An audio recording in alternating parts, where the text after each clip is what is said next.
Hello students, welcome to Panchajanya IAS. ನಾನು ನವೀನ್ ಕುಮಾರ್. ಇವತ್ತಿನ the Hindu ಪತ್ರಿಕೆಯ ವಿಶ್ಲೇಷಣೆಗೆ ನಿಮಗೆಲ್ಲರಿಗೂ ಸ್ವಾಗತ. ಇವತ್ತು ನಾವು ತಿಳ್ಕೊಳ್ಳಿಕ್ಕೆ ಹೊರಟಿರುವ ವಿಷಯಗಳು ಯಾವ್ದ್ಯಾವುದು ಅಂತಂದ್ರೆ, draft rules for data protection, GS3 GS2ಗೆ ಸಂಬಂಧಪಟ್ಟಂತ ವಿಷಯ. ಅದರಲ್ಲಿ governance issues related to policy, ಇದಕ್ಕೆ ಇದು ಸಂಬಂಧಪಟ್ಕೊಂಡಿದೆ. ನಂತರ reforms needed in the ministry of external affairs, ವಿದೇಶಾಂಗ ಇಲಾಖೆಗೆ ಸಂಬಂಧಿಸಿದ ಹಾಗೆ ಯಾವ ಸುಧಾರಣೆಗಳು ಆಗಬೇಕಾಗಿದೆ ಅನ್ನೋದನ್ನ ನಾವಿಲ್ಲಿ ನೋಡ್ಲಿಕ್ಕಿದ್ದೇವೆ. ಇದು GS2 ಗವರ್ನೆನ್ಸ್ ಮತ್ತು ಇಂಟರ್ನ್ಯಾಷನಲ್ ರಿಲೇಷನ್ಗೆ ಸಂಬಂಧಪಟ್ಟಂತ ವಿಷಯ. ನಂತರ ಪ್ರಿಲಿಮ್ಸ್ಗೋಸ್ಕರ surface enhanced Raman spectroscopy, Hollongapar gibbon wild life sanctuary, RoDTEP scheme, blue flag certification, Copernicus programme, ಈ ಎಲ್ಲ ವಿಷಯಗಳ ಬಗ್ಗೆ ನಾವಿವತ್ತು ತಿಳ್ಕೊಳ್ಳಿಕ್ಕಿದ್ದೇವೆ. ಒಂದೊಂದಾಗಿ ನೋಡ್ತಾ ಹೋಗೋಣ. ಮೊದಲನೇದು draft rules for data protection. Data protection ಅಂತಂದ್ರೆ ಮಾಹಿತಿ ರಕ್ಷಣೆ. ನಮ್ಮ ಮಾಹಿತಿಯನ್ನು ನಾವು ಬೇರೆ ಬೇರೆ ಇಂಟರ್ನೆಟ್ ಮೂಲಕ ಅಥವಾ ಯಾವುದೋ ಒಂದು ವ್ಯವಸ್ಥೆಯ ಮೂಲಕ ಬೇರೆ ಬೇರೆ ವಿಭಾಗಗಳಿಗೆ ನೀಡ್ತೇವೆ. ಎಲ್ಲ ಮಾಹಿತಿಯನ್ನು ಹೇಗೆ ರಕ್ಷಿಸೋದು ಅನ್ನೋದ್ರ ಕುರಿತು ರೂಲ್ಸ್ಗಳು ಬಂದಿವೆ. ಸಂದರ್ಭ ಏನು ಅಂತಂದ್ರೆ, the ministry of electronics and information technology, MeitY ಅಂತ ಕರೀತೀವಲ್ವಾ, it has released draft rules to implement the digital personal data protection DPDP act 2023. 2023ರಲ್ಲಿ ಈ ಒಂದು ಆಕ್ಟ್ ಜಾರಿಗೆ ಬಂತು. ಈಗ ಅದನ್ನ ಹೇಗೆ ಇಂಪ್ಲಿಮೆಂಟ್ ಮಾಡೋದು ಅನ್ನೋದಕ್ಕೆ ಕೆಲವೊಂದು ರೂಲ್ಸ್ ಗಳನ್ನ ತಂದಿದ್ದಾರೆ. ಅದಕ್ಕೆ ಏನಂತ ಕರಿತಾ ಇದ್ದೇವೆ? Draft rules for data protection. It is India's first data privacy law. ಈ ಒಂದು ಆಕ್ಟ್ ಇದೆಯಲ್ವಾ, ಇದು ಭಾರತದ ಮೊದಲನೇ ಡೇಟಾ ಪ್ರೈವೇಸಿಗೆ ಸಂಬಂಧಪಟ್ಟಂತಹ ಒಂದು ಕಾನೂನು. Scope of the DPDP law and DPDP act ಏನೇನಿದೆ ಅದರ scope? It applies to all industries and businesses, setting guidelines for data processors, special protection for children, user rights, and grievance redressal through Data Protection Board of India. ಎಲ್ಲೆಲ್ಲಿ ಇದು apply ಆಗುತ್ತೆ ಅಂತಂದ್ರೆ, ಎಲ್ಲ ಇಂಡಸ್ಟ್ರಿಗಳಿಗೆ, ಬಿಸ್ನೆಸ್ಗಳಿಗೆ, ಮತ್ತೆ ಹೇಗೆ ಡೇಟಾವನ್ನು ಕಲೆಕ್ಟ್ ಮಾಡಿದವರು ಅದನ್ನು ಪ್ರೊಸೆಸ್ ಮಾಡಬೇಕು, ಹೇಗೆ ಅದನ್ನು ನಿರ್ವಹಿಸಬೇಕು ಅನ್ನೋದ್ರ ಕುರಿತು ಕೆಲವೊಂದು ಗೈಡ್ಲೈನ್ಸ್ಗಳನ್ನ, ಮಾರ್ಗಸೂಚಿಗಳನ್ನ ಇದು ಹೊರಡಿಸ್ತಾ ಇದೆ.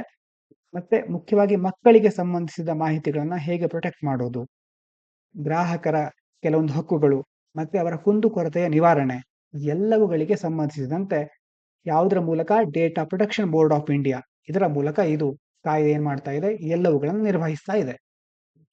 ಡ್ರಾಫ್ಟ್ ರೂಲ್ಸ್ ಫೋಕಸ್ ಏರಿಯಾಸ್, ಯಾವುದ್ರ ಮೇಲೆ ಇದು ಫೋಕಸ್ ಮಾಡುತ್ತೆ ಅಂತಂದ್ರೆ, draft rules provide guidance on user notice and consent for data collection. ನಾವು ಒಬ್ಬರಿಗೆ ಮಾಹಿತಿಯನ್ನು ಕೊಟ್ವಿ ಅಂತ ಆದ್ರೆ ಅವರು ಯಾವ್ಯಾವ ಮಾಹಿತಿಯನ್ನು ನಮ್ಮಿಂದ ಪಡ್ಕೊಳ್ತಾ ಇದ್ದಾರೆ, ಮತ್ತೆ ಯಾವುದಕ್ಕೋಸ್ಕರ ಅದು ಉಪಯೋಗ ಆಗ್ತಾ ಇದೆ ಅನ್ನೋ ಪ್ರತಿಯೊಂದು ವಿವರಗಳನ್ನ ನಮಗೆ ಅವರು ತಿಳಿಸಬೇಕು. User notice and consent for data collection. ಈಗ ಫೇಸ್ಬುಕ್ ಅನ್ನ ನೀವು ಒಂದು ವೇಳೆ ಖಾತೆಯನ್ನ ತೆರಿಬೇಕಾದ್ರೆ ತುಂಬಾ ಡೀಟೇಲ್ಸ್ಗಳು ಬರುತ್ತೆ, ಅದು ನಿಮಗೆ ಓದ್ಲಿಕ್ಕೆ ಬೋರ್ ಆಗಿರುತ್ತೆ. ಆ ತರ ಅವರು ಅದನ್ನ ಮೊದಲೇ ಮಾಡಿರ್ತಾರೆ. ಈಗ ಅವರು ಅದರಲ್ಲಿ ಏನ್ ಮಾಡಿರ್ತಾರೆ ಅಂತಂದ್ರೆ, ಯಾವ್ಯಾವ ಡೇಟಾವನ್ನ ಸ್ಪೆಸಿಫಿಕ್ ಆಗಿ ನಾವಿಂದ ತೆಗೆದುಕೊಳ್ತಾ ಇದ್ದೇವೆ ಅನ್ನೋದನ್ನ ಸರಿಯಾಗಿ ಹೇಳಿರೋದಿಲ್ಲ. ಈಗ ನಾವೇನ್ ಮಾಡ್ತೇವೆ? ಪ್ರತಿಯೊಂದು ಟಿಕ್ ಬಾಕ್ಸ್ ಇರುತ್ತಲ್ವ, ಅದರಲ್ಲಿ ಅಗ್ರಿ ಅಂತ ಕೊಟ್ಬಿಡ್ತೇವೆ, agree to all terms and condition. ಹೀಗೆ ಕೊಟ್ಟಾಗ ಅದರ ಅರ್ಥ ಏನು? ನೀವು ನಮ್ಮ ಯಾವ ಡೇಟಾವನ್ನು ಬೇಕಾದ್ರೂ ತೆಗೆದುಕೊಳ್ಬಹುದು, ಹೇಗೆ ಬೇಕಾದ್ರೂ ಯೂಸ್ ಮಾಡಬಹುದು ಅಂತ. ಹಾಗಾಗಿ ಈ ಒಂದು ರೂಲ್ಸ್ ಏನ್ ಹೇಳುತ್ತೆ ಅಂತಂದ್ರೆ, ನಮಗೆ ಸರಿಯಾಗಿ ತಿಳಿಸಬೇಕು ಯಾವ ಡೇಟಾ ಕಲೆಕ್ಟ್ ಮಾಡ್ತಾ ಇದ್ದಾರೆ ಅಂತ. ರಿಪೋರ್ಟಿಂಗ್ ಡೇಟಾ ಬ್ರೀಚಸ್, ಡೇಟಾ ಬ್ರೀಚ್ ಆಗೋದು ಅಂತಂದ್ರೆ ಎಲ್ಲೋ ಒಂದ್ ಕಡೆ ಮಾಹಿತಿ ಸೋರಿಕೆ ಆಗ್ಬಿಡೋದು. ಅದು ಸೋರಿಕೆ ಆದಾಗ ಅದು ಯಾವ್ದಾವುದೋ ದುಷ್ಕೃತ್ಯಗಳಿಗೆ ಯೂಸ್ ಆಗಬಹುದು. ಹಾಗೊಂದು ವೇಳೆ ಸೋರಿಕೆ ಆದ್ರೆ ಅದನ್ನ ಸರಿಯಾಗಿ ಸಂಬಂಧಿಸಿದ ಇಲಾಖೆಗಳಿಗೆ, ಸಂಬಂಧಿಸಿದ ಕೆಲವು ಪ್ಲಾಟ್ಫಾರ್ಮ್ಗಳಿಗೆ ಅದನ್ನ ತಿಳಿಸಬೇಕು. Parental consent for children's data, ಮಕ್ಕಳ ಮಾಹಿತಿಯನ್ನು ಪಡ್ಕೊಳ್ಳುವಾಗ ಅವರ ತಂದೆ ತಾಯಿಯರ ಅನುಮತಿಯನ್ನ ಮೊದಲೇ ಪಡ್ಕೊಂಡಿರ್ಬೇಕು. ಡೇಟಾ ಲೋಕಲೈಸೇಷನ್ ರಿಕ್ವೈರ್ಮೆಂಟ್ ಅಂತಂದ್ರೆ, ಈಗ ದೊಡ್ಡ ದೊಡ್ಡ ಕಂಪನಿಗಳಿರುತ್ತಲ್ವ, ಮೈಕ್ರೋಸಾಫ್ಟ್, ಫೇಸ್ಬುಕ್, ಗೂಗಲ್, ಎಲ್ಲ ಕಂಪನಿಗಳು ನಮ್ಮ ದೇಶದ ಡೇಟಾವನ್ನ ತೆಗೆದುಕೊಳ್ತಾ ಇರುತ್ತವೆ. ಆದ್ರೆ ಅದನ್ನ ಬೇರೆ ಯಾವುದೋ ಅಮೆರಿಕ ಅಥವಾ ಬೇರೆ ಬೇರೆ ಜರ್ಮನಿ, ಈ ತರ ಬೇರೆ ಬೇರೆ ಲೊಕೇಶನ್ಗಳ ಸರ್ವರ್ಗಳಲ್ಲಿ ಸ್ಟೋರ್ ಮಾಡಿಡಿರ್ತವೆ. ಹೀಗಾಗಿ ಡೇಟಾ ಲೋಕಲೈಸೇಷನ್ ಅಂತಂದ್ರೆ ಆ ಸರ್ವರ್ಗಳನ್ನ ಮೊದಲು ಭಾರತದಲ್ಲಿ ಅವರು ಸ್ಥಾಪಿಸಬೇಕು. Setting up the data protection board, ಮುಖ್ಯವಾಗಿ ಇಲ್ಲಿ ಹೇಳಿದ್ವಲ್ಲ, data protection board of India, ಇದನ್ನ ಸುಸ್ಥಿರವಾಗಿ ಸ್ಥಾಪಿಸೋದು.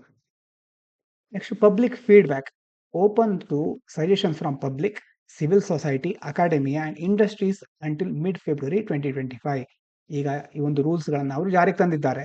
ರೂಲ್ಸ್ ಗಳ ಬಗ್ಗೆ ಜನರ ಫೀಡ್ಬ್ಯಾಕ್, ಅನಿಸಿಕೆ ಏನು ಅಂತ ಅವರು ಮುಕ್ತವಾಗಿ ನಮ್ಮ ಮುಂದೆ ತೆರೆದಿಟ್ಟಿದ್ದಾರೆ. ಅಂದ್ರೆ ಯಾರೇ ಆಗಿರ್ಲಿ, ಪಬ್ಲಿಕ್ ಆಗಿರ್ಲಿ, ನಾಗರಿಕ ಸಮಾಜ ಅಥವಾ ಯಾವುದೇ ಒಂದು ಶಿಕ್ಷಣ ಸಂಸ್ಥೆ, ತಜ್ಞರು ಮತ್ತೆ ಇಂಡಸ್ಟ್ರಿಗಳು ಎಲ್ಲ ವಿಭಾಗಗಳು ಸಹ ಫೆಬ್ರವರಿಯ ಮಧ್ಯದ ತನಕ ತಮ್ಮ ಅನಿಸಿಕೆಗಳನ್ನ ವ್ಯಕ್ತಪಡಿಸಲಿಕ್ಕೆ ಅವಕಾಶ ಇದೆ.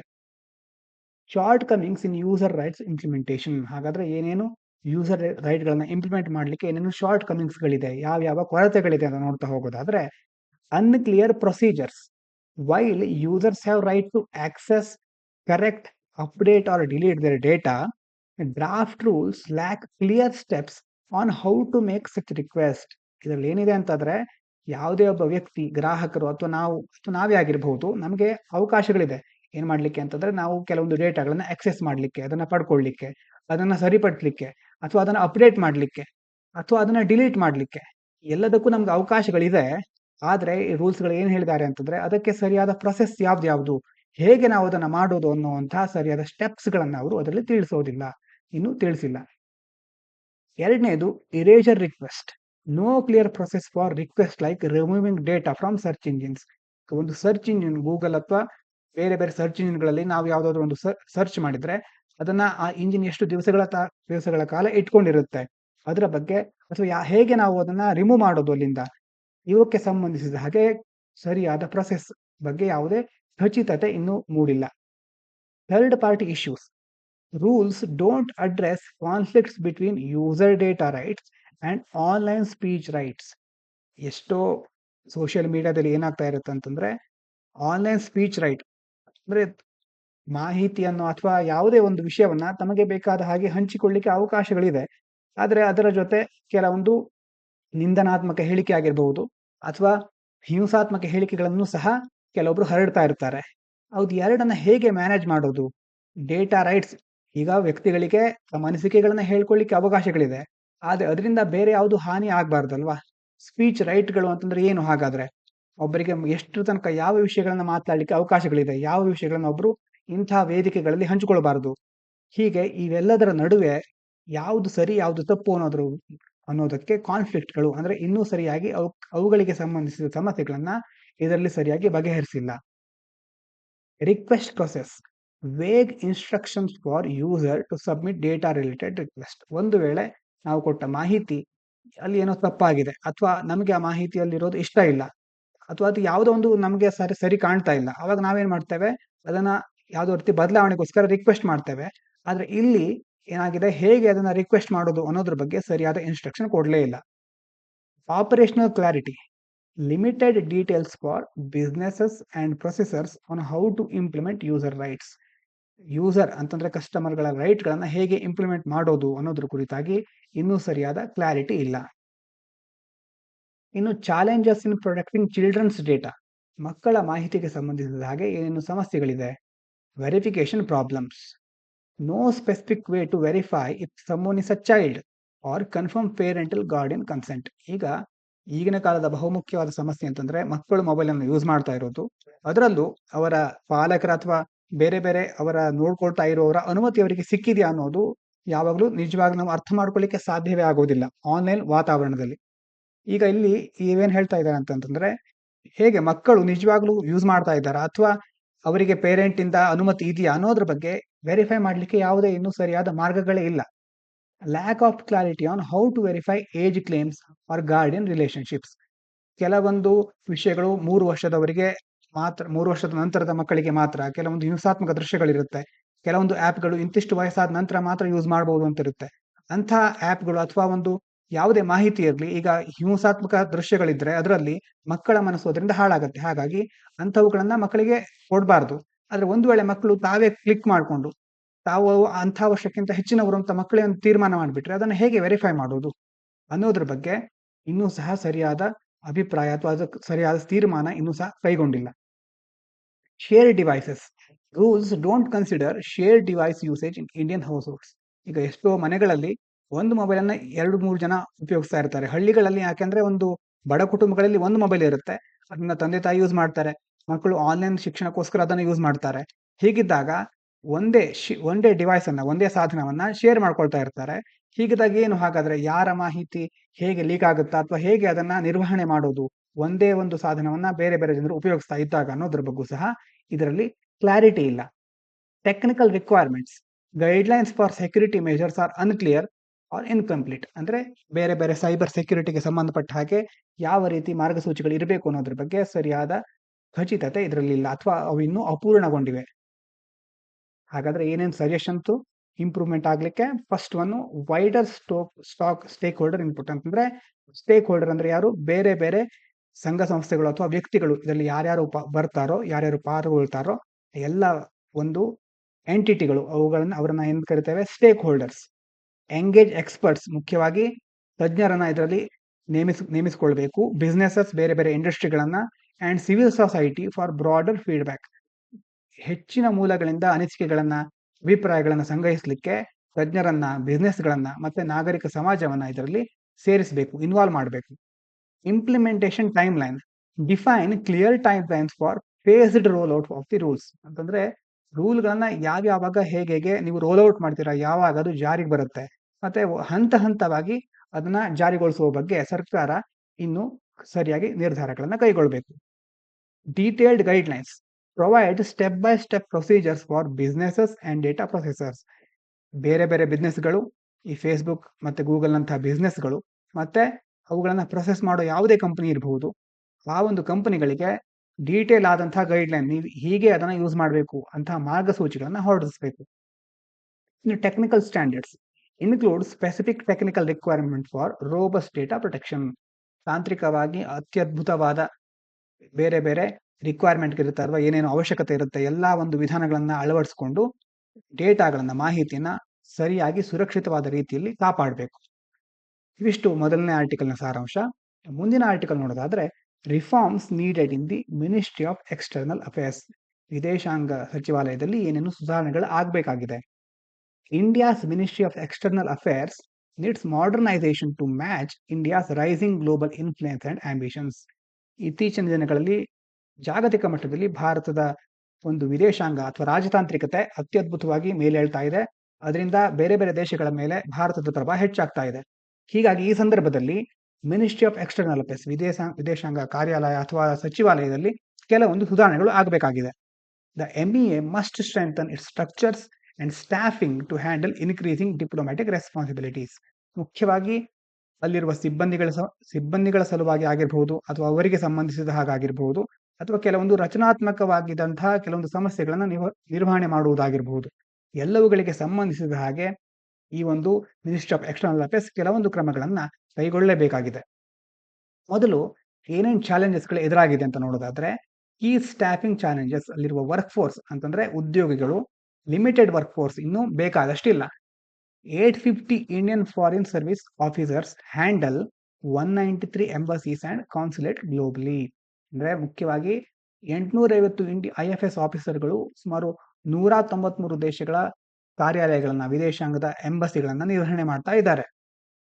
Although the annual intake has increase to 30 to 35 officers, this is still insufficient. Ideally India needs around 1500 officers. ಪ್ರತಿ ವರ್ಷ ಈ IFS ನ ಮೂಲಕ ಸುಮಾರು 32 ಜನರನ್ನ ನೇಮಕ ಮಾಡ್ಕೊಳ್ತಾ ಇದ್ದಾರೆ. ಆದರೂ ಸಹ ಭಾರತಕ್ಕೆ ಸುಮಾರು 1500 ಆಫೀಸರ್ಗಳ ಅವಶ್ಯಕತೆ ಆದ್ರೂ ಇದೆ. ಕಂಪ್ಯಾರಿಟಿವ್ ಡೆಫಿಸಿಟ್ ಅಂದ್ರೆ ಬೇರೆ ದೇಶಗಳಿಗೆ ಹೋಲಿಸಿದ್ರೆ India has far fewer officers compared to US ಗೆ ಹೋಲಿಸಿದ್ರೆ US ಅಲ್ಲಿ ಎಷ್ಟಿದ್ದಾರೆ 14,500 ಆಫೀಸರ್ಗಳಿದ್ದಾರೆ. ಯುಕೆಯಲ್ಲಿ 4,600 ಆಫೀಸರ್ಗಳಿದ್ದಾರೆ. ಇನ್ನು ರಷ್ಯಾದಲ್ಲಿ 4,500 ಆಫೀಸರ್ಗಳಿದ್ದಾರೆ. ಹೀಗಾಗಿ ರಿಕ್ರೂಟ್ಮೆಂಟ್ ಗ್ಯಾಪ್, ನೇಮಕ ಮಾಡಿಕೊಳ್ಳುವಾಗ ಕೆಲವೊಂದು ಗ್ಯಾಪ್ ಇದೆ, ಅದರಲ್ಲಿ ಕೆಲವೊಂದು ದೋಷಗಳಿದೆ. The current recruitment rate of 30 to 35 officers annually is not enough to reach the optimal workforce of 1500. ಪ್ರತಿ ವರ್ಷ 32ರಿಂದ 35 ಜನರನ್ನ ಮಾತ್ರ ನೇಮಕ ಮಾಡ್ಕೊಳ್ತಾ ಇರೋದ್ರಿಂದ ಅಗತ್ಯವಾಗಿರೋ ಸುಮಾರು 1,500 ಜನರನ್ನ ಪೂರೈಸಲಿಕ್ಕೆ ಸಾಧ್ಯ ಆಗ್ತಾ ಇಲ್ಲ. Imbalance in resource distribution. There is an uneven allocation of resources between officers posted abroad and those working in India, which hampers effective functioning. ಈಗ ಬೇರೆ ದೇಶದಲ್ಲಿರುವವರಿಗೆ ಒಂದು ಒಳ್ಳೆಯ ವ್ಯವಸ್ಥೆ, ಭಾರತದಲ್ಲಿ ಇರೋವರಿಗೆ ಅಂತಹ ವ್ಯವಸ್ಥೆಗಳು ಸಿಗ್ತಾ ಇಲ್ಲ. ಹೀಗಾಗಿ ಸರಿಯಾದ ರೀತಿಯಲ್ಲಿ ಕಾರ್ಯಗಳನ್ನು ನಿರ್ವಹಿಸಲಿಕ್ಕೆ ಸಾಧ್ಯ ಆಗ್ತಾ ಇಲ್ಲ. ರಿಸೋರ್ಸ್ ಡಿಸ್ಟ್ರಿಬ್ಯೂಷನ್ ಅಂದ್ರೆ ಸಂಪನ್ಮೂಲಗಳ ವಿತರಣೆಯಲ್ಲಿ ಕೆಲವೊಂದು ದೋಷಗಳಿದೆ. Lack of specialisation. There is limited focus on specialised roles. ಅಂತಂದ್ರೆ ತಜ್ಞರಾಗುವುದು ಒಂದು ವಿಷಯದಲ್ಲಿ ಸರಿಯಾದ ಪರಿಣಿತಿಯನ್ನು ಪಡೆದಿರೋರ ಸಂಖ್ಯೆ ಬಹಳ ಕಡಿಮೆ ಇದೆ. Or foreign language skills. ಬೇರೆ ದೇಶಗಳ ಜೊತೆ ವ್ಯವಹಾರ ಮಾಡಬೇಕಾದ್ರೆ ಆ ದೇಶದ ಭಾಷೆಯನ್ನ ಅರಿತಿರೋದು ಅಷ್ಟೇ ಮುಖ್ಯ ಆಗಿರುತ್ತೆ. ಆದ್ರೆ ಎಷ್ಟೋ ಆಫೀಸರ್ಗಳಿಗೆ ಆ ಫಾರಿನ್ ಲ್ಯಾಂಗ್ವೇಜ್ ಸ್ಕಿಲ್ಗಳಲ್ಲಿ ಸರಿಯಾದ ಪರಿಣಿತಿ ಇಲ್ಲ. Which restricts the MES ability to tackle complex international issues. ಹೀಗಾದಾಗ ಏನಾಗುತ್ತೆ, ಭಾಷೆ ಬರದೇ ಇದ್ದಾಗ ಅಥವಾ ಭಾಷೆಯಲ್ಲಿ ಕೆಲವೊಂದು ಪರಿಣಿತಿ ಇಲ್ಲದೆ ಇದ್ದಾಗ ಕಾಂಪ್ಲೆಕ್ಸ್ ಆದ ಕೆಲವೊಂದು ಸಂಕೀರ್ಣವಾದ ಕೆಲವೊಂದು ಸಮಸ್ಯೆಗಳನ್ನು ನಿರ್ವಹಿಸುವಲ್ಲಿ ಕೆಲವೊಂದು ತೊಡಕುಗಳು ಎದುರಾಗುತ್ತೆ. Structural problems in MES organisation. ಹಿಂದೆ ರಚನಾತ್ಮಕವಾಗಿ ಏನೇನು ಸಮಸ್ಯೆಗಳಿದೆ ಅಂತ ಆದ್ರೆ, fragmented divisions, multiple small divisions led to inefficiencies. For example, India's neighbourhood is divided into 4 separate divisions. ಅಂದ್ರೆ ಭಾರತದ ಅಕ್ಕಪಕ್ಕದಲ್ಲಿರುವ ದೇಶಗಳನ್ನ 4 ರೀತಿಯಾಗಿ ವಿಭಾಗ ಮಾಡಿದ್ದಾರೆ, ಚಿಕ್ಕ ಚಿಕ್ಕ ವಿಭಾಗಗಳಾಗಿ. ಹೀಗಾಗಿ ಏನಾಗ್ತಾ ಇದೆ, ಅದರಿಂದ ದಕ್ಷತೆಯನ್ನು ಕಾಪಾಡಿಕೊಳ್ಳಿಕ್ಕೆ ಸಾಧ್ಯ ಆಗ್ತಾ ಇಲ್ಲ. ಮೊದಲನೇ ಡಿವಿಷನ್ PAI ಪೈ ಡಿವಿಷನ್, ಇದರಲ್ಲಿ ಪಾಕಿಸ್ತಾನ, ಅಫ್ಘಾನಿಸ್ತಾನ, ಇರಾನ್ ಬರುತ್ತೆ. BM ಡಿವಿಷನ್, ಇದರಲ್ಲಿ ಬಾಂಗ್ಲಾದೇಶ್ ಮತ್ತು ಮಯನ್ಮಾರ್ ಬರುತ್ತೆ. ನಾರ್ದರ್ನ್ ಡಿವಿಷನ್ ನಲ್ಲಿ ನೇಪಾಳ್ ಮತ್ತು ಭೂತಾನ್ ಸೇರ್ಕೊಂಡಿದೆ. ಇನ್ನು IOR ಡಿವಿಷನ್, ಇದರಲ್ಲಿ Sri Lanka, Maldives and other Nations in the Indian ocean region. ಭಾರತದ ಹಿಂದೂ ಮಹಾಸಾಗರದ ಪ್ರದೇಶದಲ್ಲಿರುವ ಬೇರೆ ಬೇರೆ ದೇಶಗಳನ್ನ ಈ IOR ಡಿವಿಷನ್ ನಲ್ಲಿ ಸೇರಿಸಿದ್ದಾರೆ. ಇನ್ನು regional ಮಿಸ್ಅಲೈನ್ಮೆಂಟ್. Some countries like Iran and Turkey are not grouped logically within the existing divisions, which create confusion. ಮೇಲೆ ನೋಡಿದ್ವಲ್ವಾ, PI ಡಿವಿಷನ್ ಪಾಕಿಸ್ತಾನ, ಅಫ್ಘಾನಿಸ್ತಾನ, ಅದರಲ್ಲಿ ಇರಾನು ಬಂದಿದೆ. ಅಂದ್ರೆ ಲಾಜಿಕಲ್ ಆಗಿ ಅದರಲ್ಲಿ ಬರೋ ಅವಶ್ಯಕತೆ ಇರಲಿಲ್ಲ ಕೆಲವೊಂದ್ ಸಾರಿ ಅಂತ ಕೆಲವೊಬ್ರು ಹೇಳ್ತಾರೆ. ಹೀಗಾಗಿ ಏನಾಗುತ್ತೆ, ಕನ್ಫ್ಯೂಷನ್ ಕ್ರಿಯೇಟ್ ಆಗುತ್ತೆ, ಅಂದ್ರೆ ಮಿಸ್ ಅಲೈನ್ಮೆಂಟ್ ಆಗಿದೆ ಅಂತ. Coordination challenges. The fragmentation of divisions leads to poor coordination, slowing down the decision making and policy implementation. ಚಿಕ್ಕ ಚಿಕ್ಕ ಫ್ರಾಗ್ಮೆಂಟ್ಗಳಾಗಿರೋದ್ರಿಂದ ಸರಿಯಾದ ರೀತಿಯಲ್ಲಿ ಅವುಗಳನ್ನ ಕೋಆರ್ಡಿನೇಷನ್ ಆಗಿ ಒಂದೇ ರೀತಿ ಸಮರ್ಪಕವಾಗಿ ನಿರ್ವಹಿಸಲಿಕ್ಕೆ ಸಾಧ್ಯ ಆಗ್ತಾ ಇಲ್ಲ. ಡಿಸಿಷನ್ ಮೇಕಿಂಗ್ ಅಂದ್ರೆ ಒಂದು ನಿರ್ಧಾರವನ್ನು ತೆಗೆದುಕೊಳ್ಬೇಕಾದ್ರೆ ಆ ಒಂದು ನಿರ್ಧಾರ ತೆಗೆದುಕೊಳ್ಳೋದು ಬಹಳ ಸ್ಲೋ ಆಗ್ತಾ ಇದೆ. ಮತ್ತೆ ಡಿಸಿಷನ್ ತೆಗೆದುಕೊಳ್ಳೋದು ಸ್ಲೋ ಆದಾಗ ಏನಾಗುತ್ತೆ, ಅದರ ಮೂಲಕ ಯಾವ್ದಾದ್ರು ಪಾಲಿಸಿನ ಇಂಪ್ಲಿಮೆಂಟ್ ಮಾಡೋದು ಸಹ ತಡ ಆಗ್ತಾ ಹೋಗುತ್ತೆ. Inadequate administrative support. Officers posted in Delhi face insufficient facilities and incentives, which affect their work and job satisfaction. ದೆಹಲಿಲಿರೋ ಎಷ್ಟು ಆಫೀಸರ್ಗಳಿಗೆ ಸರಿಯಾದ ಫೆಸಿಲಿಟಿಗಳು ಮತ್ತೆ ಇನ್ಸೆಂಟಿವ್ಗಳು ಸಿಗ್ತಾ ಇಲ್ಲ. ಹೀಗಾಗಿ ಅವರ ವರ್ಕಿಗೆ ಸಂಬಂಧಪಟ್ಟ ಹಾಗೆ ಅಥವಾ ಅವರ ಜೀವನದಲ್ಲಿ ಕೆಲವು ಈ ಒಂದು ಸ್ಯಾಟಿಸ್ಫ್ಯಾಕ್ಷನ್ ಅಂದ್ರೆ ಉದ್ಯೋಗಕ್ಕೆ ಸಂಬಂಧಿಸಿದ ತೃಪ್ತಿನೂ ದೊರೀತಾ ಇಲ್ಲ. ಹಾಗಾದ್ರೆ ಏನೇನು solution? Proposed solutions for MES improvement. ಈ ಮಿನಿಸ್ಟ್ರಿ ಆಫ್ ಎಕ್ಸ್ಟರ್ನಲ್ ಅಫೇರ್ಸ್ ನ ಇಂಪ್ರೂವ್ಮೆಂಟ್ಗೆ ಏನೇನು ಸೊಲ್ಯೂಷನ್ ಪ್ರಪೋಸ್ ಮಾಡಿದ್ದಾರೆ ಅಂತಂದ್ರೆ, enhance recruitment, consider lateral hiring from other government services, example defence, finance, to bring in more experienced officers. ಬೇರೆ ಬೇರೆ ಇಲಾಖೆಗಳು, ಕ್ಷೇತ್ರಗಳಿಂದ ವಿದೇಶಾಂಗ ಇಲಾಖೆಗೆ ಜನರನ್ನ ಹೈರ್ ಮಾಡೋದು, ಅಲ್ಲಿಂದ ನೇಮಿಸಿಕೊಳ್ಳೋದು. ಉದಾಹರಣೆಗೆ ರಕ್ಷಣಾ ಕ್ಷೇತ್ರ ಇರಬಹುದು ಅಥವಾ ಹಣಕಾಸಿನ ಕ್ಷೇತ್ರ ಇರಬಹುದು. ಬೇರೆ ಬೇರೆ ಸಚಿವಾಲಯಗಳಿಂದ ಇಲ್ಲಿಗೆ ನೇಮಿಸಿಕೊಳ್ಳೋದ್ರಿಂದ ಏನಾಗುತ್ತೆ, ಎಕ್ಸ್ಪೀರಿಯನ್ಸ್ಡ್ ಆಗಿರೋ ಅಂದ್ರೆ ಉತ್ತಮ ಅನುಭವನ ಹೊಂದಿರುವಂತಹ ಆಫೀಸರ್ಗಳ ಸಂಖ್ಯೆ ಹೆಚ್ಚುತ್ತೆ. Structural reforms, merge smaller divisions, improve coordination and efficiency in handling foreign policy issues. ಮೇಲೆ ಹೇಳಿದ್ವಲ್ಲ, ತುಂಬಾ ಡಿವಿಷನ್ಗಳಿದೆ, 4-5 ಅದೆಲ್ಲವನ್ನ ಸರಿಯಾಗಿ ಮರ್ಜ್ ಮಾಡಬೇಕು. ಆಗ ಏನಾಗುತ್ತೆ, ಬೇಗ ಬೇಗ ಡಿಸಿಷನ್ ತೆಗೆದುಕೊಳ್ಳಬಹುದು ಮತ್ತೆ ಎಫಿಷಿಯನ್ಸಿ, ದಕ್ಷತೆ ಸಹ ಹೆಚ್ಚುತ್ತೆ. Improve incentives, provide better housing, medical benefits and education for officers and their families, especially those posted in India. ಮುಖ್ಯವಾಗಿ ಭಾರತದಲ್ಲಿ ನೇಮಕ ಆದಂತಹ ಆಫೀಸರ್ಗಳಿಗೆ ಸರಿಯಾದ ಹೌಸಿಂಗ್, ಮನೆ, ಮೆಡಿಕಲ್ ಬೆನಿಫಿಟ್ಗಳು, ಎಜುಕೇಶನ್ ಫಾರ್ ಆಫೀಸರ್ಸ್ ಅಂದ್ರೆ ಎಲ್ಲ ಅದಕ್ಕೆ ಸಂಬಂಧಪಟ್ಟ ಯಾವ್ಯಾವ ಅವಶ್ಯಕತೆ ಇರುತ್ತೋ ಅವರಿಗೆ ಎಲ್ಲವನ್ನ ಸರಿಯಾಗಿ ಪೂರೈಸಬೇಕು. Focus on specialisation, develop subject matter experts and language specialist in areas like trade, international law and emerging technology. ಮುಖ್ಯವಾಗಿ ವಿದೇಶಾಂಗಕ್ಕೆ ಅಥವಾ ಯಾವುದೇ ಒಂದು ದೇಶದ ಜೊತೆ ವಾಣಿಜ್ಯವನ್ನು ನಡೆಸಬೇಕಾದ್ರೆ, ಮತ್ತೆ ಇಂಟರ್ನ್ಯಾಷನಲ್ ಲಾ, ಅಂತಾರಾಷ್ಟ್ರೀಯ ಕಾನೂನಿಗೆ ಸಂಬಂಧಪಟ್ಟ ಹಾಗೆ, ಮತ್ತೆ ಹೊಸ ಹೊಸ ಟೆಕ್ನಾಲಜಿಗಳನ್ನು ನಾವು ಬೇರೆ ಬೇರೆ ದೇಶಗಳಿಂದ ತರಿಸ್ಕೊಳ್ತಾ ಇರ್ತೇವೆ. ಇಂತಹ ಸಂದರ್ಭದಲ್ಲಿ ಸಬ್ಜೆಕ್ಟ್ ಮ್ಯಾಟರ್ ಎಕ್ಸ್ಪರ್ಟ್ಗಳು ಅಂದ್ರೆ ಆ ಒಂದು ವಿಷಯದಲ್ಲಿ ಅತ್ಯಂತ ಪರಿಣಿತಿಯನ್ನ ಪಡೆದವರು, ಮತ್ತೆ ಲ್ಯಾಂಗ್ವೇಜ್ ಸ್ಪೆಷಲಿಸ್ಟ್, ಯಾವ ದೇಶದ ಜೊತೆ ವ್ಯವಹಾರ ನಡೆಸ್ತಾ ಇದ್ದೇವೋ ಆ ದೇಶದ ಭಾಷೆಯನ್ನ ಚೆನ್ನಾಗಿ ಬಲ್ಲವರ ಮೂಲಕ ನಾವೇನ್ ಮಾಡಬೇಕು, ವ್ಯವಹಾರಗಳನ್ನ ನಡೆಸಬೇಕು. ಅಂಥವರನ್ನ ನಾವು ಈ ಒಂದು ಮಿನಿಸ್ಟ್ರಿಯಲ್ಲಿ ಹೆಚ್ಚು ಅಳವಡಿಸ್ಕೊಳ್ಬೇಕು, ಅಂಥವರನ್ನ ನೇಮಿಸ್ಕೊಳ್ಬೇಕು. Integrate technology expertise, hire technology experts for cyber security, digital diplomacy and other tech related areas to keep up with global changes. ಮೊದಲೇ ಹೇಳಿದ್ವಲ್ವಾ, ತಂತ್ರಜ್ಞಾನಕ್ಕೆ ಸಂಬಂಧಪಟ್ಟ ಹಾಗೆ ಅದರಲ್ಲಿ ಪರಿಣಿತಿ ಹೊಂದಿರದವರನ್ನ ಅಥವಾ ಅತ್ಯುತ್ತಮವಾದ ಕೌಶಲ್ಯ ಹೊಂದಿದವರನ್ನ ನೇಮಿಸಿಕೊಳ್ಳೋದ್ರಿಂದ ಜಾಗತಿಕ ಮಟ್ಟದಲ್ಲಿ ಏನೇನು ಚಾಲೆಂಜಸ್ ಬರಬಹುದು ಮುಂದೆ ಅಥವಾ ಹೇಗೆ ಅದನ್ನ ನಾವು ನಿರ್ವಹಿಸುವುದು ಅನ್ನೋದ್ರ ಬಗ್ಗೆ ಬೇರೆ ದೇಶಗಳ ಜೊತೆ ಒಗ್ಗೂಡ್ಕೊಂಡು ನಾವು ಮುನ್ನಡೆಯಲಿಕ್ಕೆ ಇದರಿಂದ ಸಾಧ್ಯ ಆಗುತ್ತೆ. ಹಾಗಾಗಿ ಕನ್ಕ್ಲೂಷನ್ ಏನು? By addressing these staffing and structural issues, the MEA can strengthen India's diplomatic capabilities and ensure it's growing influence on the world stage. ಮುಖ್ಯವಾಗಿ 2 ಸಮಸ್ಯೆಗಳ ಬಗ್ಗೆ ನಾವು ಚರ್ಚೆ ಮಾಡಿದ್ವಿ. ಒಂದು ಸ್ಟಾಫಿಂಗ್, ಸಿಬ್ಬಂದಿ ಅಥವಾ ಅಲ್ಲಿರೋ ಆಫೀಸರ್ಗಳ ಕೊರತೆ. ಎರಡನೇದು ಸ್ಟ್ರಕ್ಚರಲ್ ಅಂತಂದ್ರೆ ರಚನಾತ್ಮಕವಾಗಿ ಏನೇನು ಸಮಸ್ಯೆಗಳಿದೆ ಅಂತ.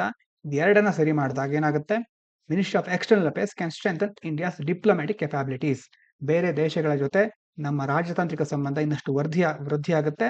ಅದರ ಜೊತೆ ಜಾಗತಿಕ ಮಟ್ಟದಲ್ಲಿ ನಮ್ಮ ಪ್ರಭಾವವನ್ನ ಇನ್ನಷ್ಟು ಅದ್ಭುತವಾಗಿ ಬೀರಲಿಕ್ಕೆ ಸಾಧ್ಯ ಆಗುತ್ತೆ. ಇನ್ನು ಮುಂದಿನ article, surface enhanced Raman spectroscopy. Technique ಏನಿದೆ, ಒಂದು ಟೆಕ್ನಿಕ್ ಇದು. Let boost Raman signals by using rough or nano structured metal surface, gold or silver. ಇದು ಏನ್ ಮಾಡುತ್ತೆ? ರಾಮನ್ ಸಿಗ್ನಲ್ ಗಳನ್ನ ಬೂಸ್ಟ್ ಮಾಡುತ್ತೆ. ಏನು ಯೂಸ್ ಮಾಡಿಕೊಂಡು? Using rough or nano structured metal surfaces. ಉದಾಹರಣೆಗೆ ಗೋಲ್ಡ್ ಮತ್ತೆ ಸಿಲ್ವರ್, ಈ ಒಂದು ಮೆಟಲ್ಗಳ ಸರ್ಫೇಸ್ ಗಳನ್ನ ಯೂಸ್ ಮಾಡಿಕೊಂಡು, ನ್ಯಾನೋ ಸ್ಟ್ರಕ್ಚರ್ಡ್ ಅಂತಂದ್ರೆ ಅತ್ಯಂತ ಚಿಕ್ಕವಾದ ಈ ಒಂದು ಗೋಲ್ಡ್ ಅಥವಾ ಸಿಲ್ವರ್ ಮೆಟಲ್ಗಳ ಸರ್ಫೇಸ್ ಗಳನ್ನ ಯೂಸ್ ಮಾಡಬೇಕಾದ್ರೆ ಈ ರಾಮನ್ ಸಿಗ್ನಲ್ ಗಳನ್ನ ಬೂಸ್ಟ್ ಮಾಡುತ್ತೆ. ಹೆಸರೇನು? Surface enhanced Raman spectroscopy. ಎಲ್ಲಿ ಇದನ್ನ ಯೂಸ್ ಮಾಡ್ತಾರೆ ಅಂತಂದ್ರೆ chemical, material and life sciences, ಬೇರೆ ಬೇರೆ ಲೈಫ್ ಸೈನ್ಸ್ ಅಂತಂದ್ರೆ ಜೀವ ವಿಜ್ಞಾನ, ಜೈವಿಕ ವಿಜ್ಞಾನ, ಮತ್ತೆ ಕೆಮಿಸ್ಟ್ರಿ ಮತ್ತೆ ಮಟೀರಿಯಲ್ ಲೈಫ್ ಸೈನ್ಸ್ ಗಳಲ್ಲಿ ಇದನ್ನು ಯೂಸ್ ಮಾಡ್ತಾರೆ.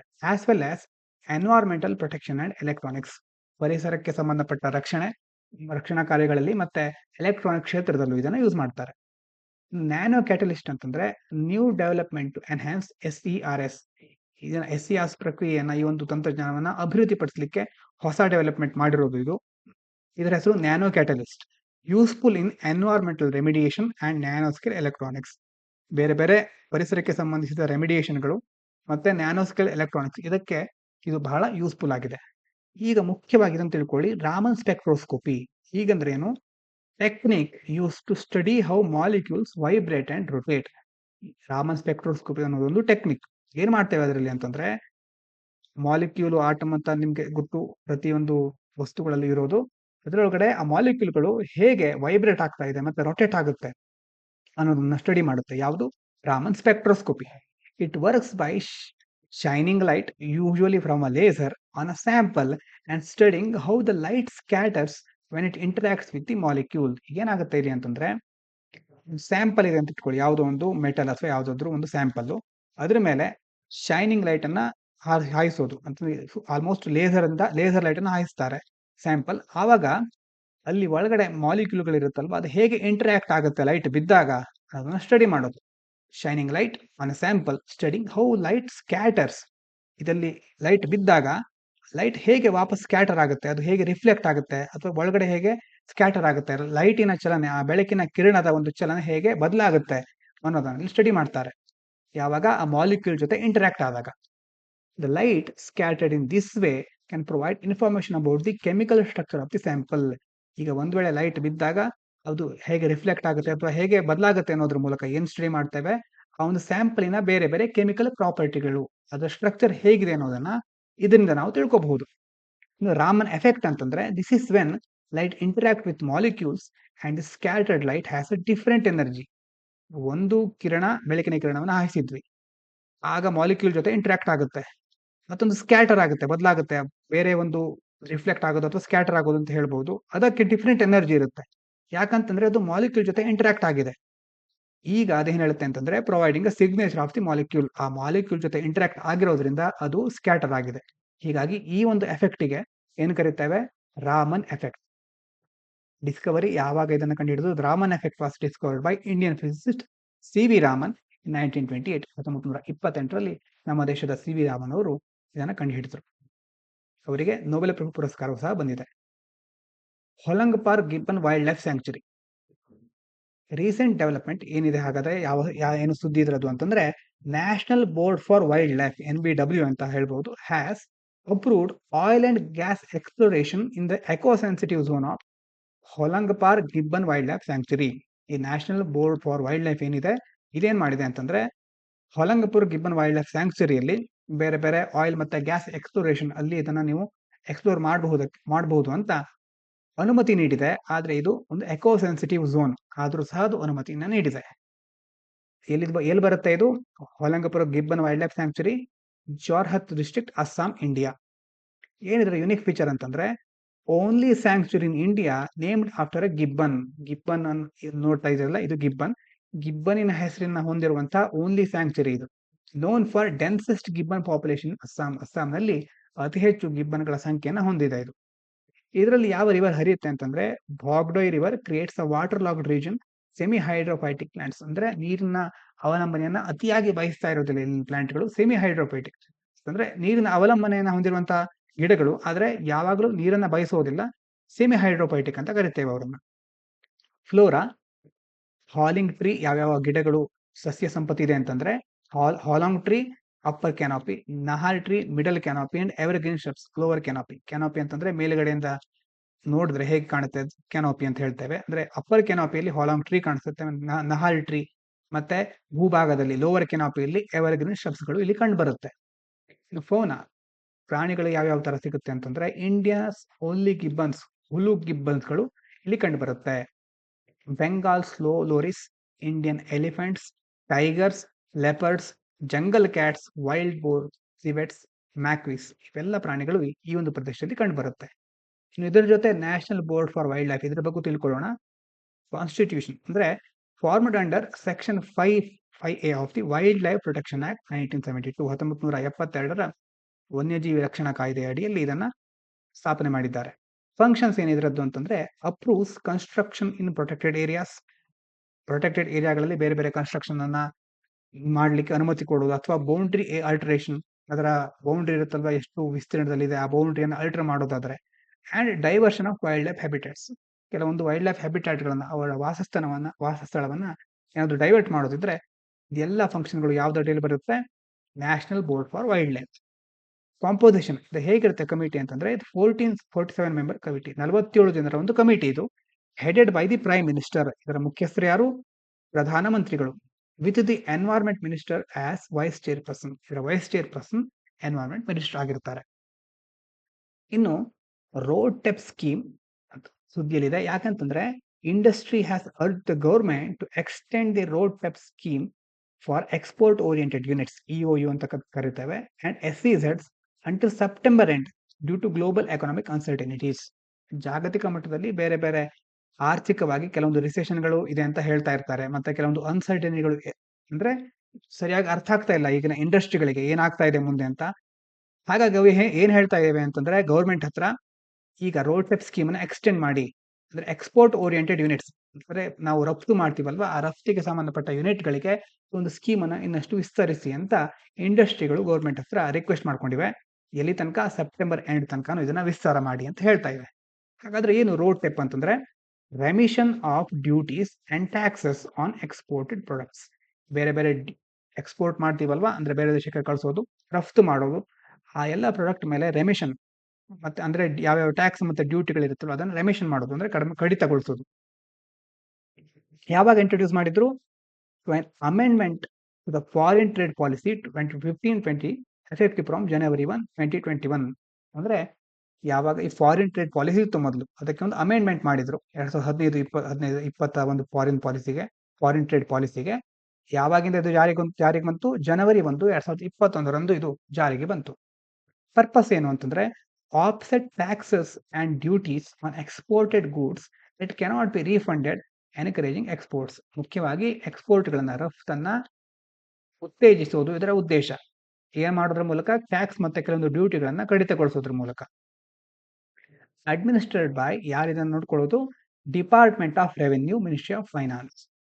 WTO ಕಂಪ್ಲೇಂಟ್ ಅಂತಂದ್ರೆ India remains compliant with global trade principles by not taxing exported goods. ಈ WTO ಏನ್ ಹೇಳುತ್ತೆ ಅಂತಂದ್ರೆ ನೀವು ಬೇರೆ ರಫ್ತಿಗೆ ಅತ್ಯಂತ ಹೆಚ್ಚು ಮಹತ್ವ ಕೊಡಬಾರ್ದು, ಅಂತಂದ್ರೆ ಪ್ರತಿಯೊಂದು ರಫ್ತನ್ನ ಹೆಚ್ಚು ಉತ್ತೇಜನ ಕೊಡ್ತಾ ಇದ್ರೆ ಬೇರೆ ದೇಶಗಳಿಗೆ ಪ್ರಾಬ್ಲಮ್ ಆಗುತ್ತೆ ಅಂತ WTO ಒಂದ್ಸಾರಿ ಹೇಳುತ್ತೆ. ಆವಾಗ ಇದರಲ್ಲಿ ಕೆಲವೊಂದು ರೂಲ್ಸ್ ಗಳನ್ನ WTO ಹೇರ್ತಾ ಹೋಗುತ್ತೆ. ಇದನ್ನ ಗಮನದಲ್ಲಿ ಇಟ್ಕೊಂಡೆ ಇಂಡಿಯಾ ಏನ್ ಮಾಡುತ್ತೆ, ನಾವು ಕಂಪ್ಲೀಟ್ ಆಗಿ ಅದಕ್ಕೆ ಸಬ್ಸಿಡಿ ಕೊಡೋದಿಲ್ಲ, ಕೆಲವೊಂದು ಕಡಿತವನ್ನ ಮಾತ್ರ ಇಡ್ತೇವೆ. ಅಂತಂದ್ರೆ ಎಕ್ಸ್‌ಪೋರ್ಟ್ ಮಾಡ್ತಾ ಇರೋರಿಗೆ ಟ್ಯಾಕ್ಸ್ ಅನ್ನ ಸ್ವಲ್ಪ ಕಡಿಮೆ ಮಾಡ್ತೇವೆ. ಕಂಪ್ಲೀಟ್ ಆಗಿ ಆ ಎಲ್ಲ ಟ್ಯಾಕ್ಸ್‌ಗಳನ್ನ ಕಡಿತಗೊಳಿಸೋದಿಲ್ಲ. ಸಬ್ಸಿಡಿಗಳ ರೂಪದಲ್ಲಿ ನಾವು ಕೊಡ್ತಾ ಇಲ್ಲ. ಜಸ್ಟ್ ಈ ಒಂದು ರೋಡ್ ಟ್ಯಾಕ್ಸ್ ಸ್ಕೀಮ್‌ನ ಮೂಲಕ ಏನ್ ಮಾಡ್ತಿದ್ದೇವೆ, ಕೆಲವೊಂದು ಟ್ಯಾಕ್ಸ್ ಮತ್ತೆ ಡ್ಯೂಟೀಸ್ ಅನ್ನ ಆಫ್‌ಸೆಟ್ ಮಾಡ್ತಾ ಇದ್ದೇವೆ ಅಂತ ಇಂಡಿಯಾ ಹೇಳುತ್ತೆ. ಹಾಗಾಗಿ WTOಗಳಿಂದ ಯಾವ್ಯಾವ ರೂಲ್ಸ್‌ಗಳಿದೆಯೋ ಆ ಎಲ್ಲ ರೂಲ್ಸ್‌ಗಳನ್ನ ಇಲ್ಲಿ ಫಾಲೋ ಮಾಡಲಾಗಿದೆ. ಅಂದ್ರೆ ಆ ಎಲ್ಲ ರೂಲ್ಸ್‌ಗಳನ್ನ ಭಾರತ ಅನುಸರಿಸ್ತಾ ಇದೆ. RoDTEP replaced MIES. ಮೊದಲು MIES ಅಂತ ಒಂದಿತ್ತು, ಮರ್ಚೆಂಡೈಸ್ ಎಕ್ಸ್ಪೋರ್ಟ್ ಇನ್ಸೆಂಟಿವ್ ಸ್ಕೀಮ್ ಅಂತ. After WTO dispute panel ruled against India's export subsidies. ಮೊದಲೇ ಹೇಳಿದ್ವು ಅಲ್ವಾ, ರಫ್ತು ಮಾಡುವ ವಸ್ತುಗಳಿಗೆ ಭಾರತ ಸಬ್ಸಿಡಿಯನ್ನ ಕೊಟ್ಟಾದ್ರೂ ಹೆಚ್ಚು ರಫ್ತನ್ನ ಮಾಡ್ತಿತ್ತು. ಹಾಗೇನ್ ಹೇಳುತ್ತೆ WTO, ನೀವು ಹಾಗೆ ಮಾಡಬಾರ್ದು ಅಂತ ಹೇಳಿದಾಗ ಭಾರತ ಆ ಒಂದು ಮರ್ಚೆಂಡೈಸ್ ಎಕ್ಸ್ಪೋರ್ಟ್ ಇನ್ಸೆಂಟಿವ್ ಸ್ಕೀಮ್ ಅನ್ನ ತೆಗೆದು ಅದರ ಬದಲು ಈ ರೋಡ್ ಟೆಪ್ RODTEP ಅನ್ನ ಜಾರಿಗೆ ತರುತ್ತೆ. Tax reimbursement reimburses taxes, duties and levies not refunded under any other mechanism at the central, state or local levels. ಬೇರೆ ಬೇರೆ ಹಂತದಲ್ಲಿ ಅಂದ್ರೆ ಸೆಂಟರ್ ಆಗಿರ್ಬಹುದು, ರಾಜ್ಯಗಳಾಗಿರ್ಬಹುದು, ಲೋಕಲ್ ಲೆವೆಲ್ಗಳಾಗಿರ್ಬಹುದು, ಯಾವ್ದಾದ್ರು ಟ್ಯಾಕ್ಸ್, ಡ್ಯೂಟೀಸ್, ಲೆವಿಸ್ ರೀಫಂಡ್ ಆಗದೆ ಇದ್ರೆ ಅದರ ವ್ಯವಸ್ಥೆಯನ್ನ ಇದು ನೋಡ್ಕೊಳ್ಳುತ್ತೆ. Covers both direct and indirect taxes on goods used in the manufacturing and distribution process. ಈ ಮ್ಯಾನುಫ್ಯಾಕ್ಚರ್ ಮತ್ತೆ ಡಿಸ್ಟ್ರಿಬ್ಯೂಷನ್ ಅಂತಂದ್ರೆ ಉತ್ಪಾದಕತೆ ಮತ್ತು ವಿತರಿಸುವ ಹಂತಗಳಲ್ಲಿನ ಬೇರೆ ಬೇರೆ ಗೂಡ್ಸ್ಗಳಿರುತ್ತಲ್ವಾ, ಆ ಗೂಡ್ಸ್ಗಳ ಮೇಲಿನ ಡೈರೆಕ್ಟ್, ನೇರ ಮತ್ತು ಪರೋಕ್ಷ ತೆರಿಗೆ ಇವೆರಡನ್ನು ಸಹ ಇದು ಕವರ್ ಮಾಡುತ್ತೆ. ಹಾಗಾದ್ರೆ ಏನು ಎಲಿಜಿಬಿಲಿಟಿ ಇದಕ್ಕೆ ಅಂತಂದ್ರೆ, applicable to all export sectors regardless of turnover ಅಥವಾ ಅದರ ಆದಾಯ, ಲಾಭ ಎಷ್ಟೇ ಇರಲಿ, ಎಲ್ಲಾ ಎಕ್ಸ್ಪೋರ್ಟ್ ಸೆಕ್ಟರ್ಗಳ ಮೇಲೂ ಇದು ಅಪ್ಲಿಕೇಬಲ್ ಆಗಿದೆ. Provided goods are manufactured in India. ಅಂದ್ರೆ ಆ ಗೂಡ್ಸ್ಗಳು, ಆ ಒಂದು ಸರಕುಗಳು ಭಾರತದಲ್ಲೇ ಉತ್ಪಾದನೆ ಆಗಿರಬೇಕು. Merchant or manufacture exports can claim benefits. ಅಂತಂದ್ರೆ ಯಾರು ಇರ್ತಾರಲ್ವ ಮರ್ಚೆಂಟ್ ಅಥವಾ ಮ್ಯಾನುಫ್ಯಾಕ್ಚರ್, ಯಾವ್ದನ್ನ ಉತ್ಪಾದನೆ ಮಾಡಿರ್ತಾರಲ್ವಾ, ಅವರು ಈ ಬೆನಿಫಿಟ್ ಅನ್ನ ಕ್ಲೇಮ್ ಮಾಡಬಹುದು. Labour intensive sectors, SEZ units, EOUs and goods exported via e-commerce platforms are eligible. ಎಲ್ಲಾ ಸೆಕ್ಷನ್ಗಳ ಒಂದು ಗೂಡ್ಸ್ಗಳಿರುತ್ತಲ್ವಾ, ಅದೆಲ್ಲದಕ್ಕೂ ಈ ಒಂದು ಅವಕಾಶ ಇದೆ. Exported products are not eligible. ಅಂದ್ರೆ ಮತ್ತೆ ಅದನ್ನ ಒಂದ್ಸಾರಿ ವಾಪಸ್ ಬಂದಿದ್ದು ಮತ್ತೆ ಎಕ್ಸ್ಪೋರ್ಟ್ ಮಾಡ್ತಾ ಇದೀವಿ ಅಥವಾ ಬೇರೆ ಬೇರೆ ಕಾರಣಗಳಿಂದಾಗಿ ಮತ್ತೆ ಅದನ್ನ ಎಕ್ಸ್ಪೋರ್ಟ್ ಮಾಡೋ ಗೂಡ್ಸ್ಗಳ ಮೇಲೆ ಈ ಒಂದು ರೋಡ್ ಟ್ಯಾಪ್ ಸ್ಕೀಮು ಅಪ್ಲೈ ಆಗೋದಿಲ್ಲ. ರೀಫಂಡ್ ಪ್ರಾಸೆಸ್ ಹೇಗೆ ರೀಫಂಡ್ ಆಗುತ್ತೆ ಅಂತಂದ್ರೆ, rebate provided as a percentage of the freight on board value of export. Freight on board ಅಂತಂದ್ರೆ ಬೇರೆ ದೇಶಕ್ಕೆ ಒಂದು ಕಳಿಸ್ತಾ ಇದ್ದೇವೆ, ಕಳಿಸ್ಬೇಕಾದ್ರೆ ಯಾವುದೋ ಒಂದು ವಾಹನದ ಮೂಲಕ, ಶಿಪ್ನ ಮೂಲಕ ಅದು ಹೋಗ್ತಾ ಇದೆ ಅಂತಂದ್ರೆ, ಶಿಪ್ಪಿಗೆ ಹೋಗೋ ತನಕ ಮಾತ್ರ, ಅಂದ್ರೆ ಉತ್ಪಾದನೆಯಿಂದ ಅಲ್ಲಿಗೆ ತಲುಪಿಸೋ ತನಕ ಮಾತ್ರ ಏನೇನು ಖರ್ಚಿರುತ್ತೆ ಅದ್ರ ಮೇಲೆ ಒಂದು ರಿಬೇಟ್ ಅಂತಂದ್ರೆ ಒಂದು ಪರ್ಸೆಂಟೇಜ್ ಡಿಸ್ಕೌಂಟ್ ತರ ಕೊಡ್ತಾ ಇದ್ದಾರೆ. ಅಲ್ಲಿ ಕಳಿಸಿದ ನಂತರ ಶಿಪ್ಪಿಂಗ್ ಚಾರ್ಜ್ ಇದರಲ್ಲಿ ಇನ್ಕ್ಲೂಡ್ ಆಗಿರೋದಿಲ್ಲ. Issuance of remission through transferable e scripts, digital certificates with monetary value maintain by the CBIC. ಅಂದ್ರೆ CBIC ಏನ್ ಮಾಡುತ್ತೆ ಅಂತಂದ್ರೆ ಒಂದು ಡಿಜಿಟಲ್ ಸರ್ಟಿಫಿಕೇಶನ್ ಕೊಡುತ್ತೆ, ಅದ್ರ ಮೂಲಕ ರೆಮಿಷನ್ ಆಗುತ್ತೆ ಅಂತ. Usage of e-scripts, it can be use to pay customs duties or transfer to others. ಆ ಒಂದು ಇ-ಸ್ಕ್ರಿಪ್ಟ್ಸ್ ಅನ್ನ ಬೇರೆ ಬೇರೆ ಕಸ್ಟಮ್ ಡ್ಯೂಟಿಗಳಿಗೆ ಪೇ ಮಾಡ್ಲಿಕ್ಕೆ ಅದನ್ನ ಬಳಸಬಹುದು. ಮುಂದಿನ ವಿಚಾರ, blue flag certification. Recent news, Kerala's Kappad and Chal beaches have received blue flag certification. ಕೇರಳದ ಕಪ್ಪದ್ ಮತ್ತೆ ಚಾಲ್ ಅನ್ನೋ ಎರಡು ಬೀಚ್ಗಳು ಏನ್ ಗಳಿಸ್ಕೊಂಡಿದೆ, ಬ್ಲೂ ಫ್ಲಾಗ್ ಸರ್ಟಿಫಿಕೇಶನ್ ನ ಪಡ್ಕೊಂಡಿವೆ. ಯಾರು ಕೊಡ್ತಾರೆ ಇದ್ರ ಅಂತಂದ್ರೆ, awarded by foundation for environmental education, FEE. ಯಾವ ದೇಶದಿದ್ದು? ಡೆನ್ಮಾರ್ಕ್ ದೇಶದ ಫೌಂಡೇಶನ್ ಫಾರ್ ಎನ್ವೈರ್ಮೆಂಟಲ್ ಎಜುಕೇಶನ್ ಏನ್ ಮಾಡುತ್ತೆ, ಬ್ಲೂ ಫ್ಲಾಗ್ ಸರ್ಟಿಫಿಕೇಶನ್ ನ ಕೊಡುತ್ತೆ. Global eco level given to beaches, marinas and boating operators meeting 33 stringent criteria. ಅಂದ್ರೆ 33 ಬೇರೆ ಬೇರೆ ಕ್ರೈಟೀರಿಯಾಗಳಿದೆ. ಆ ಕ್ರೈಟೀರಿಯಾಗಳನ್ನ ಯಾರು ಮೀಟ್ ಮಾಡ್ತಾರೋ, ಯಾರು ಅದನ್ನ ಸರಿಯಾಗಿ ಪಾಲಿಸ್ತಾ ಇದ್ದಾರೋ ಅಂತಹ ಬೀಚ್ ಮತ್ತೆ ಮರೀನಾಗಳಿಗೆ, ಬೋಟಿಂಗ್ ಆಪರೇಟರ್ಸ್ ಗಳಿಗೆ ಈ ಒಂದು ಸರ್ಟಿಫಿಕೇಶನ್ ಅನ್ನ, ಬ್ಲೂ ಫ್ಲಾಗ್ ಸರ್ಟಿಫಿಕೇಶನ್ ನ ಕೊಡ್ತಾರೆ. ಮುಖ್ಯವಾದ ಕ್ರೈಟೀರಿಯಾ ಏನಂತಂದ್ರೆ, ಕೆಲವೊಂದು ಕ್ಯಾಟಗರಿ ನೋಡೋದಾದ್ರೆ, ವಾಟರ್ ಕ್ವಾಲಿಟಿ, ನೀರಿನ ಗುಣಮಟ್ಟ ಹೇಗಿದೆ, ಎನ್ವೈರ್ಮೆಂಟಲ್ ಮ್ಯಾನೇಜ್ಮೆಂಟ್, ಆ ಪರಿಸರವನ್ನು ಹೇಗೆ ನಿಭಾಯಿಸ್ತಾ ಇದ್ದಾರೆ, safety and environmental information, education awareness, ಈ ಎಲ್ಲ ವಿಷಯಗಳ ಕುರಿತಾಗಿ ಅವರು ಪರೀಕ್ಷೆ ಮಾಡಿ ನಂತರ ಅದರ ಮೇಲೆ ಈ ಸರ್ಟಿಫಿಕೇಶನ್ ಅನ್ನ ಕೊಡ್ತಾರೆ. ಯಾವಾಗ ಎಸ್ಟಾಬ್ಲಿಷ್ ಆಗಿದ್ದು ಅಂತಂದ್ರೆ, FEE set these standards in 1985, 1985 ಇದನ್ನ ಸ್ಥಾಪಿಸಿದ್ದಾರೆ. Certification process, certification is updated annually. ಪ್ರತಿ ವರ್ಷ ಸರ್ಟಿಫಿಕೇಶನ್ ಪ್ರಾಸೆಸ್ ನ ಅಪ್ಡೇಟ್ ಮಾಡ್ತಾರೆ. Locations must meet criteria continuously to retain blue flag status. ಅಂದ್ರೆ ಒಂದು ಪ್ರದೇಶಕ್ಕೆ ಒಂದು ವರ್ಷ ಬ್ಲೂ ಫ್ಲಾಗ್ ಸಿಕ್ತು ಅಂತಾದ್ರೆ ಆ ಎಲ್ಲಾ ಕ್ರೈಟೀರಿಯಾಗಳು ಸರಿಯಾಗಿ ಪ್ರತಿ ವರ್ಷ ಮುಂದುವರಿಸ್ತಾ ಇದ್ದರೆ ಮಾತ್ರ, ಎಲ್ಲಾ ಕ್ರೈಟೀರಿಯಾಗಳನ್ನ ಆ ಒಂದು ಬೀಚ್ ಸರಿಯಾಗಿ ನಿರ್ವಹಿಸ್ತಾ ಇದ್ರೆ ಮಾತ್ರ ಆ ಬ್ಲೂ ಫ್ಲಾಗ್ ಸರ್ಟಿಫಿಕೇಶನ್ ಅದ್ರ ಹತ್ರ ಇರುತ್ತೆ. ಒಂದು ವೇಳೆ ಯಾವುದೇ ಒಂದು ಕ್ರೈಟೀರಿಯಾ ಮಿಸ್ ಆದ್ರೆ ಬ್ಲೂ ಫ್ಲಾಗ್ ಸರ್ಟಿಫಿಕೇಶನ್ ಅದರಿಂದ ತಪ್ಪು ಹೋಗುತ್ತೆ. ಇನ್ನು ಗ್ಲೋಬಲ್ ಪ್ರೆಸೆನ್ಸ್, ಜಾಗತಿಕ ಮಟ್ಟದಲ್ಲಿ over 4000 blue flag certificate beaches world wide. ಜಗತ್ತಿನಲ್ಲಿ ಸುಮಾರು ಎಷ್ಟಿದೆ ಇಂತಹ ಬೀಚಸ್ಗಳು? 4000 ಗಂಟೆ ಇದೆ. Spain leads with 729 blue flag sites. ಅಂದರೆ ಸ್ಪೇನ್ ನಲ್ಲಿ ಒಂದೇ ಸುಮಾರು 721 ಬ್ಲೂ ಫ್ಲಾಗ್ ಸೈಟ್ಗಳಿದೆ. Followed by Greece. ಎರಡನೇದಾಗಿ ಗ್ರೀಸ್ ದೇಶ ಅತ್ಯಂತ ಹೆಚ್ಚು ಬ್ಲೂ ಫ್ಲಾಗ್ ಸೈಟ್ಗಳನ್ನ ಹೊಂದಿದೆ. ಬ್ಲೂ ಫ್ಲಾಗ್ ಇನ್ ಇಂಡಿಯಾ, ಭಾರತದಲ್ಲಿ India has 13 blue flag beaches. 13 blue flag ಬೀಚಸ್ಗಳಿದೆ. ಚಂದ್ರಭಾಗಾ ಬೀಚ್ ಇದೆಲ್ಲಿದೆ? Konark, Odisha. First in Asia to receive the certification. ಏಷ್ಯಾದಲ್ಲೇ ಮೊದಲನೇ ಬಾರಿಗೆ ಬ್ಲೂ ಫ್ಲಾಗ್ ಬೀಚ್ ಸರ್ಟಿಫಿಕೇಶನ್ ಪಡ್ಕೊಂಡಂತಹ ಬೀಚ್ ಯಾವುದು? ಚಂದ್ರಭಾಗಾ ಬೀಚ್, ಕೋನಾರ್ಕ್, ಒಡಿಶಾ. ಮುಂದಿನ ವಿಚಾರ, Copernicus programme, earth observation component of the European Union space programme. ಭೂಮಿಯನ್ನ ಅಬ್ಸರ್ವ್ ಮಾಡುವಂತಹ ಯುರೋಪಿಯನ್ ಯೂನಿಯನ್ ಸ್ಪೇಸ್ ಪ್ರೋಗ್ರಾಮಿನ ಒಂದು ಹೊಸ ಪ್ರೋಗ್ರಾಮ್ ಇದು. Provides information services using data from satellite earth observation and in situ data. ಅಂದ್ರೆ ನಾನ್ ಸ್ಪೇಸ್ ಡೇಟಾ. ಇನ್ ಸಿಟು ಅಂತಂದ್ರೆ ನಾನ್ space data. ಸ್ಪೇಸ್ನ data ಬಿಟ್ಟು ಭೂಮಿಯ ಬಗ್ಗೆ ಬೇರೆ ಬೇರೆ ಸ್ಯಾಟಲೈಟ್ ಅಬ್ಸರ್ವೇಷನ್ ನೋಡಿಕೊಂಡು ಏನ್ ಮಾಡುತ್ತೆ? ಬೇರೆ ಬೇರೆ ಇನ್ಫಾರ್ಮೇಶನ್ ಸರ್ವಿಸ್ಗಳನ್ನ ಕೊಡುತ್ತೆ. ಡೇಟಾ ಸೋರ್ಸ್ಗಳು ಯಾವ್ದು ಅಂತಂದ್ರೆ data collected from earth observation satellites, ground stations and airborne or seaborne sensors. ಎಲ್ಲ ಮೂಲಗಳಿಂದ ಭೂಮಿಯನ್ನು ಅಬ್ಸರ್ವ್ ಮಾಡುತ್ತಲ್ವ ಬೇರೆ ಬೇರೆ ಸ್ಯಾಟಲೈಟ್ಗಳು, ಮತ್ತೆ ಗ್ರೌಂಡ್ ಸ್ಟೇಷನ್ಗಳು, ಮತ್ತೆ ಗಾಳಿ ಅಥವಾ ಸಮುದ್ರದಲ್ಲಿ ಸೆನ್ಸರ್ಗಳಿರುತ್ತಲ್ವಾ, ಎಲ್ಲದರಿಂದ ಇದು ಡೇಟಾವನ್ನ ಕಲೆಕ್ಟ್ ಮಾಡುತ್ತೆ. ಆಕ್ಸೆಸ್, ಯಾರಿಗೆ ಇದರ ಆಕ್ಸೆಸ್ ಇರುತ್ತೆ ಈ ಡೇಟಾಕ್ಕೆ? Free and open access to much of the data. ಬಹುತೇಕ ಡೇಟಾ ಎಲ್ಲರಿಗೂ ಲಭ್ಯವಾಗಿರುತ್ತೆ. Which is process to provide near real time information. ಆ ಡೇಟಾವನ್ನ ಇಟ್ಕೊಂಡು ಏನ್ ಮಾಡ್ಲಿಕ್ಕೆ ಆಗುತ್ತೆ ಅಂತಂದ್ರೆ ನೇರವಾದ ಮಾಹಿತಿ, ಅಂದ್ರೆ ಈ ಕ್ಷಣ ಏನಾಗ್ತಾ ಇದೆ ರಿಯಲ್ ಟೈಮ್ ಇನ್ಫಾರ್ಮೇಶನ್ ಅನ್ನ ಪಡ್ಕೊಳ್ಳಿಕ್ಕೆ ಸಾಧ್ಯ ಆಗುತ್ತೆ. ಇದನ್ನ ಮ್ಯಾನೇಜ್ ಮಾಡೋದು ಯಾರು? Funded, coordinated and managed by European commission, support from the European space agency. European space agency ಮತ್ತೆ ಯುರೋಪಿಯನ್ ಕಮಿಷನ್ ಒಟ್ಟಾಗಿ ಸೇರಿ ಮತ್ತೆ ಬೇರೆ ಬೇರೆ EU ಪಾರ್ಟ್ನರ್ಗಳ ಜೊತೆ ಈ ಒಂದು ಕೋಪರ್ನಿಕಸ್ ಪ್ರೋಗ್ರಾಮ್ ಅನ್ನ ಮ್ಯಾನೇಜ್ ಮಾಡ್ತಾ ಇದ್ದಾರೆ. ಇನ್ನು ಮೇನ್ಸ್ ಕ್ವಶನ್ ನಿಮ್ಗೋಸ್ಕರ, discuss the key challenges faced by India's ministry of external affairs and suggest reforms to enhance its efficiency in managing India's growing global responsibilities. ಮೊದಲೇ ಹೇಳಿದ್ವಲ್ವಾ, ಮಿನಿಸ್ಟ್ರಿ ಆಫ್ ಎಕ್ಸ್ಟರ್ನಲ್ ಅಫೇರ್ಸ್ ಕೆಲವೊಂದು ಸಮಸ್ಯೆಗಳನ್ನು ಎದುರಿಸ್ತಾ ಇದೆ. ಯಾವ್ಯಾವ ಚಾಲೆಂಜ್ ಅದು, ಮತ್ತೆ ಅದಕ್ಕೆ ಏನೇನು ರಿಫಾರ್ಮ್ಗಳು ಆಗ್ಬೇಕಾಗಿದೆ ಅನ್ನೋದನ್ನ ನಿಮ್ಮದೇ ವಾಕ್ಯಗಳಲ್ಲಿ ಬರೆದು ಪ್ರಾಕ್ಟೀಸ್ ಮಾಡಿ. ಫಿಲಿಮ್ಸಿಗೋಸ್ಕರ ಇರೋ question, which one of the following protected areas is well known for the conservation of a subspecies of the Indian swamp deer, barasingha ಅಂತ ಕರೀತೇವೆ, that thrives well on hard ground and exclusively graminevorous.